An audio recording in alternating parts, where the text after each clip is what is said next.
Hello everyone, start करते हैं आज की वीडियो को। और आज के वीडियो में हम बात करने वाले हैं हमारे पड़ोसी देश पाकिस्तान के बारे में।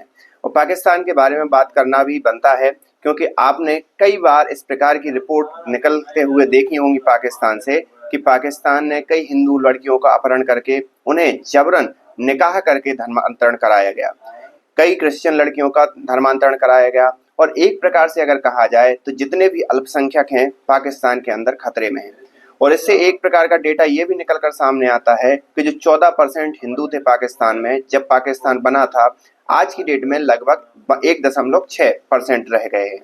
वहीं अगर हम भारत की बात करें तो भारत में अल्पसंख्यक, स्पेशली मैं मुस्लिम्स की बात करूं तो जो 9% के समथिंग थे वो आज की डेट में बढ़कर 14% हो गए हैं।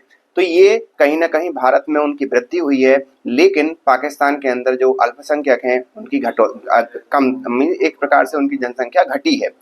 अब ये सब बातें मैं क्यों बता रहा हूँ, इसका सबसे बड़ा कारण है हमारे यहाँ 25 नवंबर को ध्वजारोहण किया जाना, राम मंदिर पर एक प्रकार से ध्वजा और एक प्रकार से पताका लहराना, राम की, एक सूर्यवंशी की।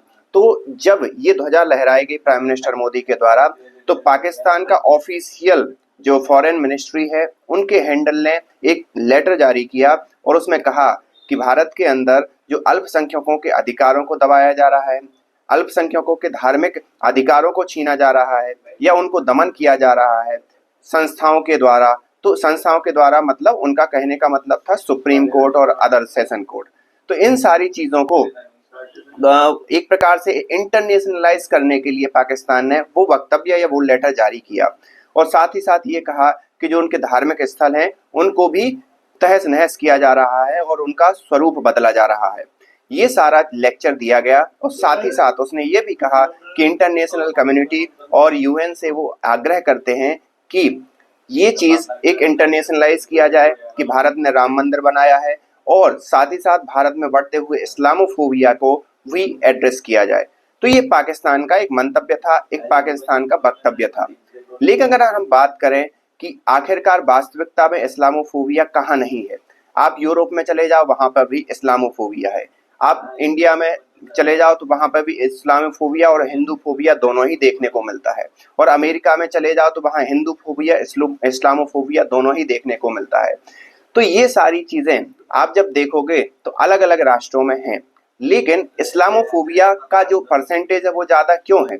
क्योंकि उन मुस्लिम्स को ये सोचना चाहिए कि आखिरकार ये इस्लामोफोबिया बढ़ क्यों रहा है। जहां जहां जाते हैं या जितनी भी आतंकवादी घटनाएं होती हैं वो सिर्फ और सिर्फ मुस्लिम्स उसमें शामिल होते हैं, ज्यादातर मुस्लिम होते हैं, मतलब 99.99% मुस्लिम शामिल होते हैं।